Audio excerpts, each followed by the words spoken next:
Hello students.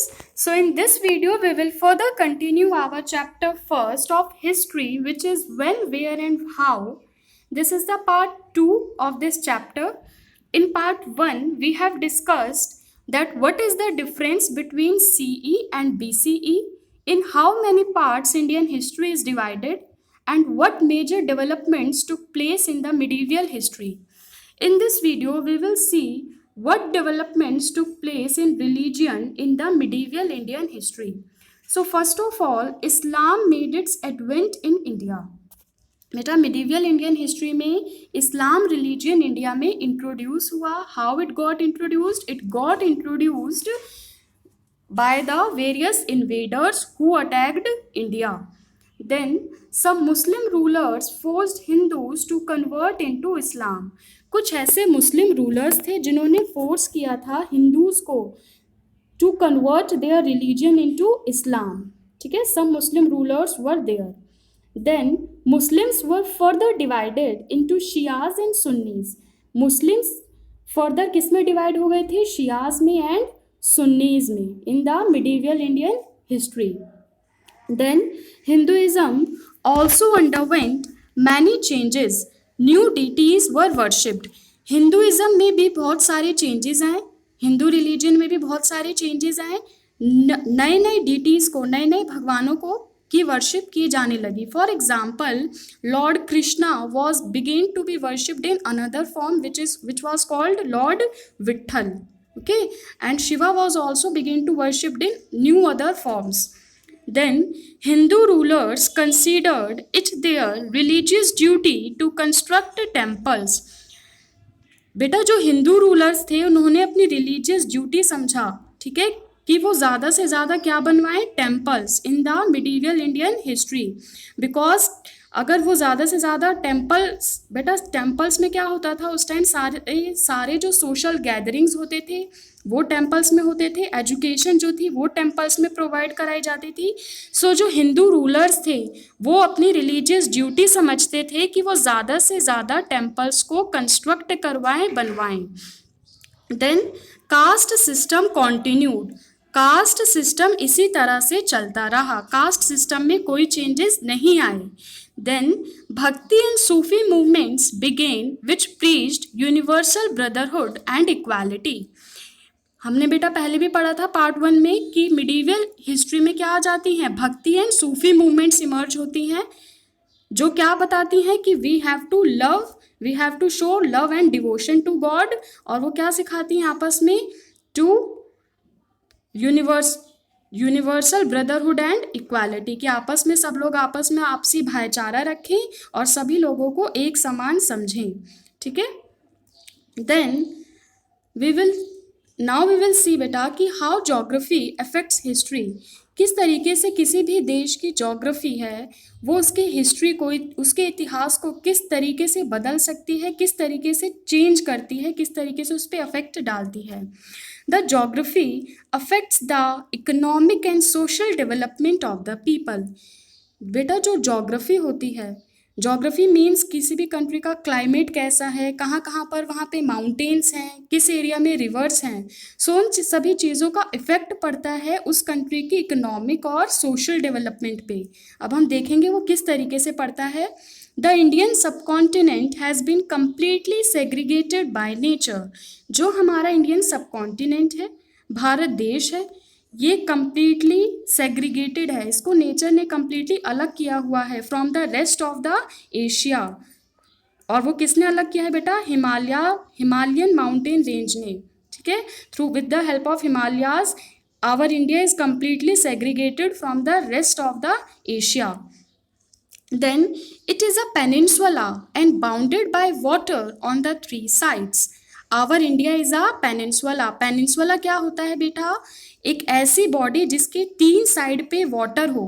Okay, a body which have water on its 3 sides would be called a peninsula. A land mass which have water on 3 sides would be called a peninsula. Now see India.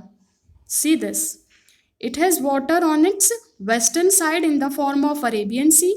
It has water at its eastern side in the form of Bay of Bengal, and it has water to its southern side in the form of Indian Ocean. So it is surrounded by water on three sides, and that's why it is called our India is called a peninsula. Then in the north are the great mountain systems which separates it from the rest of the Asia. We have seen that कि बेटा जो हमारे हिमालयाज हैं वो हमें अलग करते हैं किससे, पूरे एशिया से, ठीक है.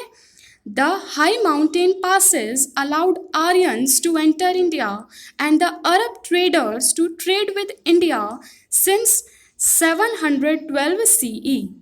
बेटा जो ये माउंटेन्स हैं, हिमालयाज माउंटेन हैं, हाई माउंटेन्स के बीच में छोटे छोटे पासेस हैं. पासेस क्या होते हैं, गैप्स, ठीक है. माउंटेन्स के बीच में छोटे छोटे गैप्स हैं. अब इन्हीं गैप्स के थ्रू दूसरी कंट्री से लोग हमारी इंडिया में एंटर हुए, ठीक है, इन्हीं गैप्स के थ्रू.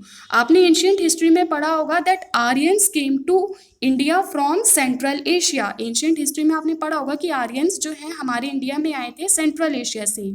सो वो किसकी वजह से आए थे बेटा, पासिस के थ्रू. जो हिमालयन माउंटेन्स में पासेस हैं उनके थ्रू उन्होंने इंडिया में एंटर किया. और जो फिर बाद में इन द 712 CE जो अरब ट्रेडर्स हैं वो भी इंडिया में एंटर हुए with the help of these mountain passes. In 1001 CE, the Arab armies came to invade India through the Khyber Pass. 1100 CE में अरब आर्मीज आई इंडिया में इन्हीं पासेस के थ्रू टू अटैक इंडिया. कौन, और उस पास का नाम क्या था बेटा, Khyber pass. Okay, Khyber pass, this is the pass which is also located in the Himalayas. So see the geography of our India. It has Himalayas in the north, and then it is Vindhya range and Satpura range in the central part of India, Eastern Ghat at the eastern coast, Western Ghats at the western coast. Later, Huns, Turks and Mughals invaded India. उसके बाद कौन आते हैं बेटा, Hund's, Turks और Mughals, वो सभी India पे अटैक करते हैं, इंडिया को इन्वेड करते हैं.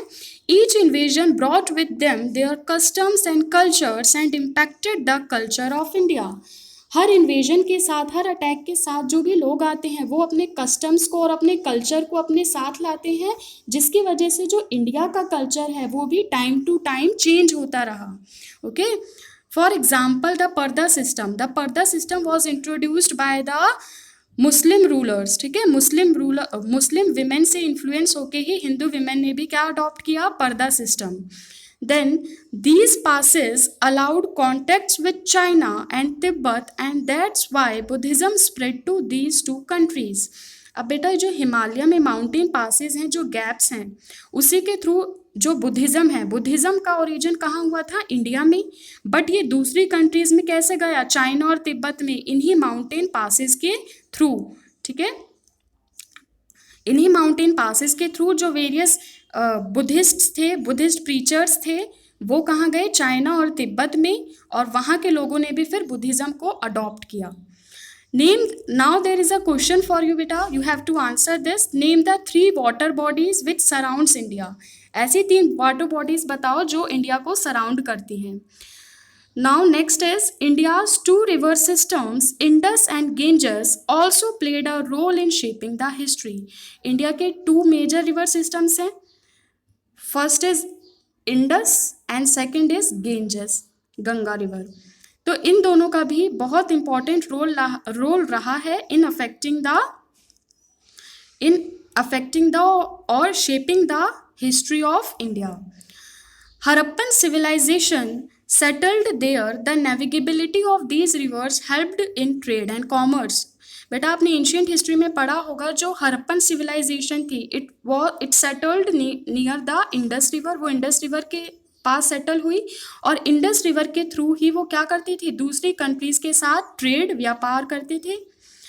The Himalayas have helped the northern plains to become more fertile by bringing enough rainfall. जो हिमालयाज हैं नॉर्थ में, ठीक है बेटा, वो क्या करते हैं, वो हेल्प करते हैं नॉर्दर्न प्लेन्स में क्या लाने के लिए, रेनफॉल. रेनफॉल हिमालयाज की वजह से आता है. कैसे, जब when air comes in interaction with the Himalayas. Moisture bearing airs come in contact with the Himalayas. They turn into vapors and shed their moisture in the northern plains. Okay, so Himalayas की वजह से जो है northern plains में rainfall होती है. Many cities came up here where there were geographical advantages. बहुत सारे शहर कहाँ पर बसे, जहाँ पर जोग्राफिकल एडवांटेजेस थी. जोग्राफिकल एडवांटेजेस मतलब जहाँ का क्लाइमेट अच्छा था, जहाँ पे वाटर की अवेलेबिलिटी अच्छी थी, जहाँ की सॉइल फर्टाइल थी, वहीं पर तो शहर बसेंगे बेटा. So cities come up where there were geographical advantages. Prayag and Kannauj came up in the northern plains. Prayag and Kannauj were two very famous cities in the medieval India and they came up in the northern plains. वो northern plains में ये दोनों cities थी, कौन सी, प्रयाग और कन्नौज. ये northern plains में ही क्यों बनी, क्योंकि northern plains में क्या था बेटा, सॉइल की फर्टिलिटी अच्छी थी, क्लाइमेट भी अच्छा है और रिवर्स भी हैं. ठीक है. Wars were fought between the kings to acquire the fertile lands near rivers. राजाओं के बीच में लड़ाई होती थी. क्यों होती थी, क्योंकि उनको क्या चाहिए था, फर्टाइल लैंड. जो रिवर्स के आसपास वाली लैंड्स होती थी वो बहुत उपजाऊ होती थी, फर्टाइल होती थी. तो उन्हीं लैंड को एक्वायर करने के लिए राजाओं की आपस में लड़ाई होती थी, वॉर्स होती थी. Towards the south of the northern planes lie the Vindhya mountains. Northern plains के साउथ में क्या है, हमारी विंध्या रेंज. विंध्या रेंज है. ठीक है. Then these prevented invaders to get access to the Deccan Plateau which lies south of these mountains. जब बेटा मिडीवियल हिस्ट्री में इन्वेडर्स आए बाहर से इंडिया में अटैक करने के लिए, तो विंध्या रेंज की वजह से वो सदर्न इंडिया तक नहीं पहुंच पाए, बिकॉज बीच में क्या आ गई थी, Vindhya ranges. The Deccan plateau has non perennial river systems. अब जो डेक्कन प्लेट्यू है, डेक्कन प्लेट्यू बेटा क्या है, ये है डेक्कन प्लेट्यू, दक्षिण का पठार ये है. Okay, this is the Deccan plateau. South of the Vindhya ranges lie the Deccan plateau. यहाँ पे जो रिवर्स हैं, for example Godavari, Krishna, Kaveri, so these rivers do not have water throughout the year and that's why these rivers are called non perennial rivers. इन rivers में पूरे साल पानी नहीं रहता, इसकी वजह से इनको नॉन पेरिनियल रिवर्स कहते हैं. ठीक है.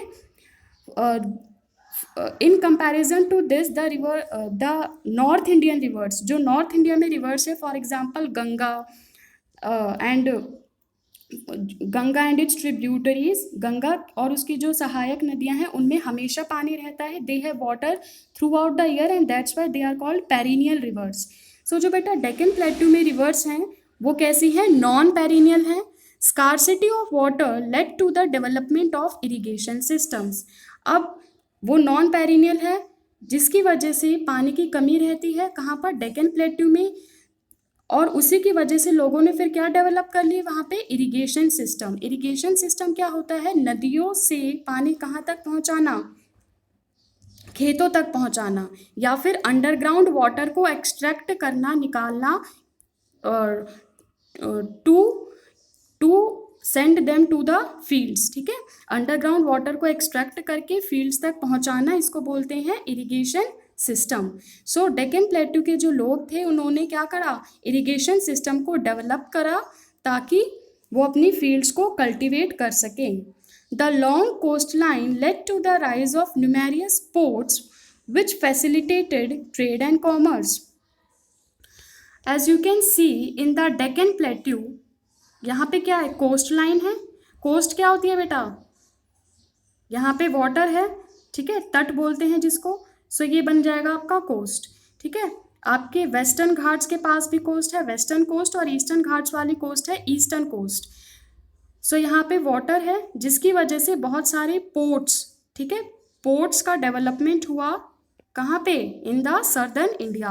और इन्हीं पोर्ट्स के थ्रू जो शिप्स थी वो दूसरी कंट्रीज़ में जाती थी और दूसरी कंट्रीज से शिप्स इंडिया में आती थी and it facilitated the trade. With the help of these ports, our trade and commerce increased. Okay. Now next question is, why did cities came up in the northern plains? Now you have to answer the question कि northern plains में ही cities की development क्यों हुई या cities क्यों बनी northern plains में. You have to answer this question. Now we will see new and old terminologies. Terminologies means बेटा इंडिया को किन नामों से जाना जाता था. ठीक है. ओल्ड मतलब पुराने नाम और न्यू मतलब जो मिडीवल इंडिया में नए नाम लाए गए इंडिया को रिप्रेजेंट करने के लिए. In ancient time India was known by the name of Aryavarta. आपने बेटा अपनी 6th क्लास में पढ़ा होगा कि एंशियंट टाइम में इंडिया को किस नेम से जाना जाता था. Aryavarta, the land of the Aryans. Aryans की धरती, क्योंकि एंशियंट इंडिया में आर्यंस आए थे हमारी इंडिया में. So that's why it was known by the name of Aryavarta. In Buddhist texts, it is known by the name of Jambudvipa, the island of the apple rose tree.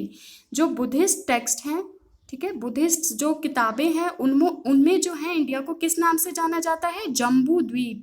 Jambu द्वीप का मतलब है एक ऐसा आइलैंड जहाँ पे क्या हो, एप्पल रोज ट्री, गुलाब के पेड़ हों. Okay. Later it was called Bharatvarsh after a powerful king Bharata who ruled India. उसके बाद पहले आर्यवर्ता के नाम से जाना गया, उसके बाद जम्बू द्वीप और फिर उसके बाद भारतवर्ष. भारतवर्ष किसके नाम से, भारत के नाम से. ठीक है. Bharat was a ruler who ruled India. Okay. And he was a powerful ruler. Bharat जो थे वो एक रूलर थे जिनके रूल में इंडिया जो है वो क्या हो गया था, यूनाइटेड हो गया था. उन्होंने पूरे भारतवर्ष को जीत लिया था. And that's Y it was called, our India was called Bharat Varsha, and he was the son of Dushyant and Shakuntala, the king Bharat. India was also referred as Hindustan, which is a Persian word meaning the land of the Hindus. India को हिंदुस्तान के नाम से कब जाना गया, इन medieval time. Medieval times में, medieval Indian history में India को हिंदुस्तान नाम से जाना गया, जो कि क्या है, एक पर्शियन वर्ड है. हिंदुस्तान का मतलब क्या है, हिंदुओं की धरती, the land of the Hindus. The term Hindustan was first used by Minhaj A Siraj, a Persian writer. जो हिंदुस्तान शब्द है इसका सबसे पहले यूज किसने किया, मिनहाज ए सिराज ने, जो एक पर्शियन राइटर थे. मिनहाज ए सिराज एक पर्शियन राइटर थे. उन्होंने सबसे पहले इंडिया के लिए कौन सा वर्ड यूज किया था, हिंदुस्तान. ऑल्सो जो पर्शियन है बेटा वो क्या, वो जो एच को एस प्रोनाउंस करते थे. ठीक है. और इंडिया में सिंधु नदी का फ्लो होता था. सिंधु को इंग्लिश में क्या बोलते हैं, Indus river. So that's why वो एस को एच प्रोनाउंस करते थे. And that's why they called Sindhu as Hindu, and Hindu से ही नाम पड़ गया Hindustan. Okay. And that's why it is a Persian word, Hindustan. And Minhaj e Siraj used this word for the very first time. The Greeks referred India to as Inde, derived from the word Indus. जो Greeks हैं उन्होंने India के लिए कौन सा word use किया, इंडे. ठीक है. जो कि किससे डिराइव्ड है, ये भी वर्ड डिराइव्ड है इंडस रिवर से. The British called it India. और ब्रिटिशर्स ने क्या बोला इंडिया को, इंडिया, जो हम अभी बोलते हैं India. Okay. Next, there is a question for you. Who used the term Hindustan for the first time? सबसे पहले हिंदुस्तान शब्द का यूज किसने किया. Okay. So on this note, I am ending this chapter here. Okay. I am ending this chapter. So on this note, students, I am ending this chapter here, and the rest of the topics will be covered in the part 3rd. Till then, watch the part 1 and part 2 to understand the concepts much better. Keep learning. Thank you for listening me.